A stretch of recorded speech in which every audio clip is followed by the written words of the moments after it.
నిరాడంబరుడిగా జీవించాడు.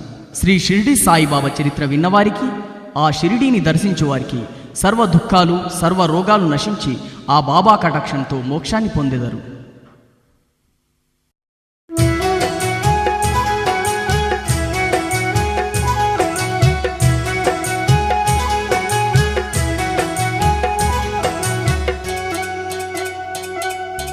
అవతార పురుషుడమ్మో షిరిడి సాయి పరమాత్మ స్వరూపుడే సద్గురు సాయి. అవతార పురుషుడమ్మో షిరిడి సాయి పరమాత్మ స్వరూపుడే సద్గురు సాయి. సకల మానవ కోటికి జ్ఞానాన్ని పంచగా ఉదయించిండో సాయి బాబా. సకల మానవ కోటికి జ్ఞానాన్ని పంచగా ఉదయించిండో సాయి బాబా. కలియుగ జీవులకు